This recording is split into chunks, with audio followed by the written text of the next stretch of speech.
Alright, let's cover the Minimap system inside of the Exploration Toolkit.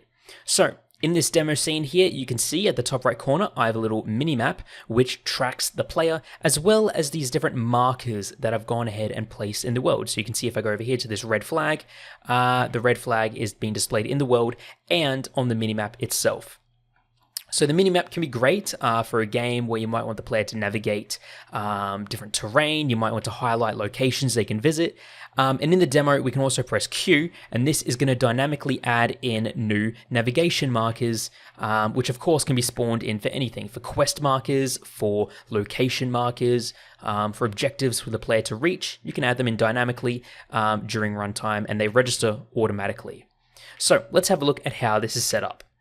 So inside of the scene, the only real thing that we need for the compass to work is going to be the navigation marker manager, which is located in the core prefabs system management folder. And this essentially just contains a list of all the current navigation markers inside of the scene. If we go to objects, not objects, if we go to markers, you'll see we have all of these markers that we have preset inside of the scene here. And a navigation marker is essentially this component here. We give an icon, a color, and we can also choose if we want to display it as a world marker, a compass marker, and or a map marker. Now for the minimap itself, you simply just drag it into the scene here. If we select it, you'll see we have two different variants. We have the minimap and the minimap square. The minimap square, if I drag that in, is just going to be a square variant. If I disable the current one, there we go, it's just a square variant of the minimap there. So you can of course choose to use either one or customize your own. Now, if we select the minimap and have a look at how it works, essentially, it is this component right here, game map.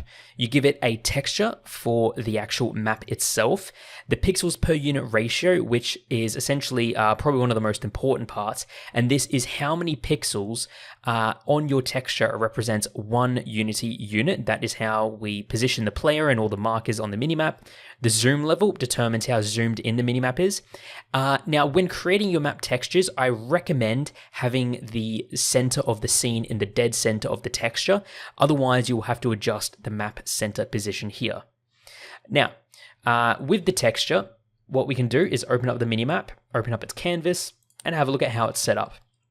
So if I select the map container right here, this is essentially just a mask. So I can disable mask here, and you can see what it looks like behind the scenes. We basically just have a large texture for the map that we are moving around with the player in the center. And this is of course masked out, so you don't see the rest of the texture there.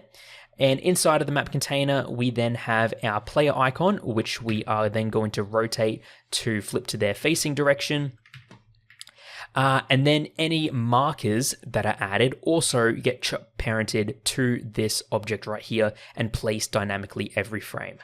So yep, that is how the minimap system works. Now, another system that you may have noticed is when we saw those markers in 3D space, and that is done via the navigation world marker manager. Okay, this is another prefab we've got to drag in as a child of the toolkit manager, located in the prefabs systems management part of the core folder here. And this is essentially just a canvas which renders different icons over their 3D positions. So yeah, that is a look at the minimap system and a bit of a look at the navigation system as well. If you want to look at compass bars, we also have a video on that. But aside from this, I recommend checking out the documentation for any more in-depth information that you might want to know.